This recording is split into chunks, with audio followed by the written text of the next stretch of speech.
அவனுக்கு என்ன வேலை தெரியுமில்ல? முதல்ல வந்து அப்துல் கலாம்கிட்ட இருந்ததாக சொல்லப்படுகிறார். ஆலோசனை இவர் ஆலோசனையா? கேவலமா இருக்கு. அப்துல் கலாம் இவர் ஆலோசனை செருப்பை கழட்டிட்டு அடிச்சிருப்பார். இன்னைக்கு உயிரோடு இருந்திருந்தால் கழுத்தை அறுத்திருப்பார்.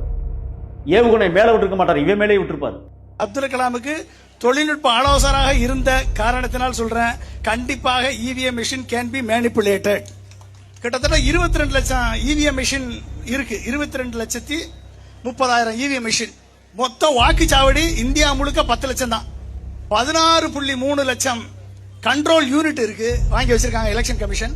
அதுல 17,30,000 யூனிட் விவிபேட் மெஷின் இருக்கு. இது 2019 எலெக்ஷனுக்கு முன்னாலே வாங்கிட்டாங்க, வாங்கி டெஸ்ட் பண்ணியாச்சு. 2017 சுப்ரீம் கோர்ட்ல எலெக்ஷன் கமிஷன் ஒரு உத்தரவாதத்தை கொடுக்குது.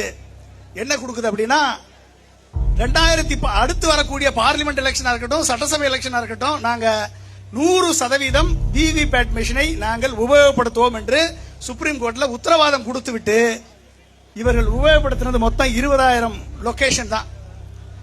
எதிர்கட்சிகள் எல்லாம் போய் நீங்க ஒரு அட்லீஸ்ட் 50% இடத்துலயாவது இதை யூஸ் பண்ணுங்க, இல்ல குறைஞ்சது ஒரு 30% யூஸ் பண்ணுங்க, இல்ல ஒரு 5% ஆவது நீங்க யூஸ் பண்ணுங்க அப்படின்னு கேட்டப்ப, சுப்ரீம் கோர்ட் ரஞ்சன் கோகாய் யாரு தீர்ப்பு சொன்னவர், அயோத்திக்கு தீர்ப்பு சொன்னவர், இதுக்கும் தீர்ப்பு சொன்னவர், கடைசியில் எம்பி ஆனவர், பிஜேபினால எம்பி ஆனவர்.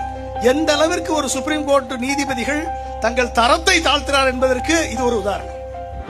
அப்ப நீதிமன்றம் ஒரு சுப்ரீம் கோர்ட் ஒரு இண்டிபெண்டன்ட் இன்ஸ்டிடியூஷன், எலெக்ஷன் கமிஷன் ஒரு இண்டிபெண்டன்ட் இன்ஸ்டிடியூஷன், நீதிமன்றம் ஒரு இண்டிபெண்டன்ட் இன்ஸ்டிடியூஷன். அப்ப தனி அதிகாரம் பெற்ற நிறுவனங்கள் அனைத்தையும் இந்த பிஜேபி அரசு, மோடி அரசு ஒட்டுமொத்தமாக சர்வநாசம் பண்ணி தனது கீழ், தனது அடிமையாக கொண்டு வந்திருக்கிறது என்று சொன்னால் எந்த அளவிற்கு ஜனநாயகம் பால்பட்டு கிடக்கிறது என்பதை நாம் உணர வேண்டும். தம்பி, நான் இந்த ஒரு விவேகானந்தர் எங்களுக்கு கற்பிக்கிறார் தம்பி, எதுக்காகவும் உண்மையை விட்டு கொடுத்துறாங்க, உண்மைக்காக எதையும் விட்டு கொடுங்கிறார்.